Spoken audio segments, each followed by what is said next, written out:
या आप ट्रेन का साधन है तो ट्रेन से जाके गए। अगर आप गए, अपना आपने खर्चा किया, किराया भाड़ा आपने लगाया, गाड़ी आपने लगा दी, तो जानते हैं इसमें क्या लाभ होगा? स्वामी जी महाराज के वचन से मिला लीजिएगा। स्वामी जी महाराज ने कहा और भी लोग बचेंगे। कौन बचेंगे? बचेंगे वे जो पर उपकार में तन धन लगाएंगे। वे लोग बचेंगे जो पर उपकार में अपना तन लगाएंगे और अपना धन लगाएंगे। सत्संगी प्रेमी भाई बहनों, अगर आप महाराज जी के कार्यक्रम के लिए कोई गांव गोद लेकर किसी गांव में गाड़ी आपने लगा दिया, आप जा करके घर में लोगों से मिल लिए, माताएं बहनें माताओं बहनों को समझा दें। अगर 2-4 लोग तैयार हो गए, आप अपना खर्चा लगा करके आपने महेंद्रगढ़ पहुंचा दिया, तो आपने परोपकार का काम किया। महात्मा आपको बचाएंगे। गुरु महाराज के वचन है, बचेंगे वे जो पर उपकार में तन धन लगाएंगे। और गुरु महाराज ने क्या कहा था? और भी लोग बचेंगे। अब मिला लीजिएगा, क्या हम लोग उसमें आ रहे? बचेंगे वे भरोसा जिनको मेहनत की कमाई का। जो लोग मेहनत और ईमानदारी की कमाई कर रहे, वे लोग बचेंगे।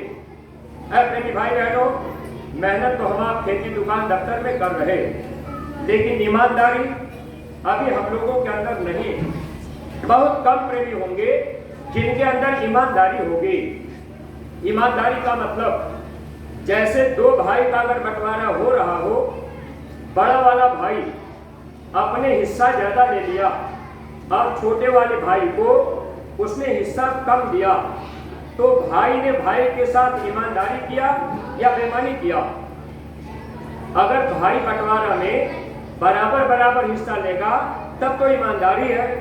अगर बड़ा भाई ज्यादा ले लिया और छोटे वाले भाई को कम दिया, तो भाई ने भाई के साथ में बेईमानी किया। प्रेमी भाई बहनों, मानव जीवन में जब गुरु मिल जाते हैं तो कमाई का 10वां हिस्सा गुरु का होता।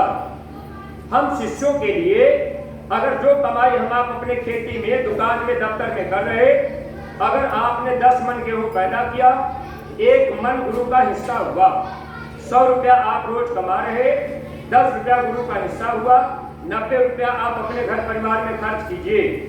अगर 10वां हिस्सा हम गुरु का निकाल रहे और संगत में लगा रहे, तब तो हम लोगों के अंदर ईमानदारी है।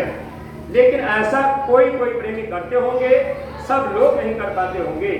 सत्संगी प्रेमी भाई बहनों, फिर भी हम आप अगर थोड़ा बहुत विचार करें, समय पर वचन को माने, तो हम लोगों को इसका लाभ मिलता जाएगा।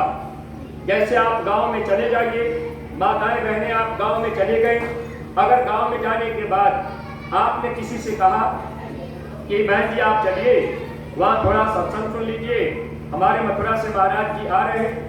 अगर कोई बहन कोई भाई कह दे कि भाई हम वहाँ बाबा जी के पास क्यों जाएं, हम भगवान की पूजा करते हैं, हम देवी देवता की पूजा करते हैं, हम भगवान शंकर के पुजारी हैं, हम अपने घर में मंदिर बना के पूजा कर देंगे। अब मेरे भाई बहनों, थोड़ी देर आपको बात समझाना पड़ेगा, अपने गुरु की बात आपको बतानी पड़ेगी। जैसे दुनिया में लोग देवी देवता भगवान की पूजा कर रहे, तो आप इतना तो कह सकते हैं कि भाई साहब, बहन जी, अगर आप देवी देवता भगवान की पूजा करेंगे तो जो कर्म आपसे होगा वो कर्म आपका माफ नहीं होगा, उस कर्म का फल आपको भोगना पड़ेगा। इस संसार में जो भी कर्म हम आप करेंगे, भगवान देवी देवता कर्म को माफ नहीं करते, और कर्म सबसे बनता है। जैसे आप अपने घर परिवार में रहते हैं, आपका बच्चा है, बच्चा स्कूल नहीं जा रहा, आप चाह रहे हैं कि बच्चा स्कूल जा पढ़ाई करे, अगर बच्चे का मन पढ़ाई में नहीं लग रहा, आपने बच्चे को डांट दिया, फटकार दिया, मार दिया, तो ये कर्म बन गया। आपने अपने बच्चे की भलाई के लिए मारा, लेकिन कर्म आपका बना। मारने का फल क्या होगा? एक बार स्वामी जी महाराज हमीरपुर महोबा में गए थे, एक प्रेमी के घर में गुरु महाराज रुक गए। शाम का समय था, अंधेरा हो रहा था, घर के अंदर लालटेन जल रहे थे, बिजली बत्ती का साधन नहीं था। गांव के लोगों को पता लगा, मथुरा वाले बाबा जय गुरुदेव जी महाराज आए हुए हैं। तो वो गांव के कुछ लोग स्वामी जी महाराज का दर्शन करने के लिए उस प्रेमी के घर गए जहां गुरु महाराज रुके थे। जब वो घर के अंदर गए, स्वामी जी महाराज ऐसे तख्ते पर बैठे रहे। वो प्रेमी पहुंचे, दर्शन किए, दर्शन करके बगल में खड़े हो गए। उनका ध्यान दरवाजे के पास गया। उसी दरवाजे से प्रेमी अंदर आए थे, लेकिन उस समय नहीं देख पाए। जब बगल में खड़े हुए प्रेमी, उनका ध्यान दरवाजे के पास गया। दरवाजे के पास में एक सांप लेटा हुआ था। सांप को देखकर, क्योंकि सांप घर के अंदर था, वो प्रेमी जोर से चिल्लाए, अरे सांप है। इतना कहते ही सांप दरवाजे के बाहर निकला और भागने लगा। जिसके घर में गुरु महाराज रुके थे, उनके छोटे भाई का नाम बादशाह था। जब उसको आवाज लगी कि कहीं सांप है, वो बादशाह लाठी लेकर दौड़ा हुआ आया, सांप को मारने के लिए दौड़ाया। स्वामी जी महाराज ने मना किया, कहा देखो बादशाह, मारना मत। इतनी बात स्वामी जी कह दिए, लेकिन वो बादशाह लाठी लिए सांप को दौड़ा लिया। सांप तेजी से भाग रहा। स्वामी जी महाराज दर्शन करने वाले प्रेमियों से कहने लगे, अगर ये बादशाह आज उसको पा जाएगा तो मारेगा जरूर, छोड़ेगा नहीं। उसने भी इसको बहुत मारा। इतनी बात कह करके स्वामी जी चुप हो गए। तो दर्शन करने वाले प्रेमी स्वामी जी से पूछे, कहने लगे सरकार, वो सांप है, बादशाह आदमी है, तो सांप ने बादशाह को कैसे मारा? स्वामी जी बताने लगे, अरे बच्चा, अभी 6 महीना पहले बादशाह के पिता का शरीर छूट गया।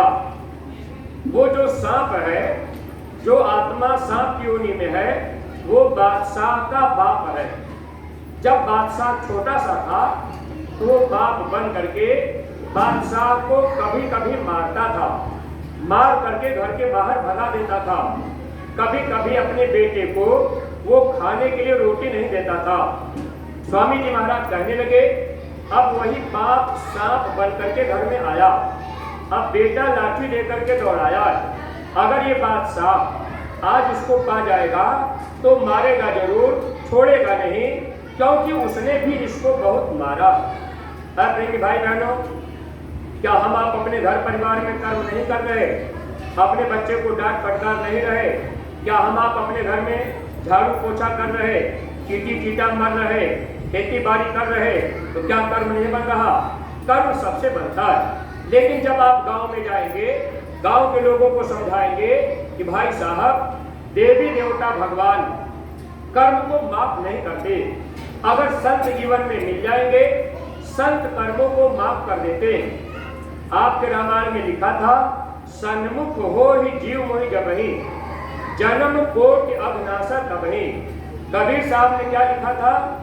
पहले पाप कमाए कर, विष की बाधी कोट, कोटि कर्म पल में कटे, जब आवे गुरु ओट।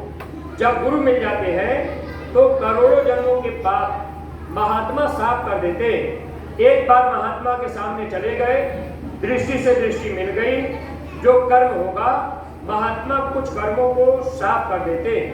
अब मेरे भाई बहनों, रास्ता महात्मा बता देते, जीव के कल्याण का मार्ग मिल जाता है। अगर भगवान देवी देवता की पूजा कर रहे हैं तो जो जो कर्म हम आप करेंगे वह कर्म भोगना पड़ेगा। भगवान का काम है कर्म फल देना और गुरु का काम है कर्म को माफ कर देना। बस इतना अंतर है भगवान और देवी देवता की पूजा में और संतों की पूजा में। एक बार भगवान शंकर पार्वती जा रहे थे, एक मछुआरा नदी के किनारे मछली मार रहा था। गर्मी का महीना था, मछलियां पानी के बाहर, बालू जल रहा था, उसी में तड़प तड़प के मर जाती थी। पार्वती ने देखा, पार्वती को दया आ गई। पार्वती ने भगवान शंकर से कहा, स्वामी मछुआरे को मना कर दीजिए, मछली को मार करके वो पानी के बाहर न फेंके। भगवान शंकर कहने लगे, पार्वती मेरा काम मना करने का नहीं, तुम चुपचाप चलो, वो जो कर्म कर रहा उसको करने दो।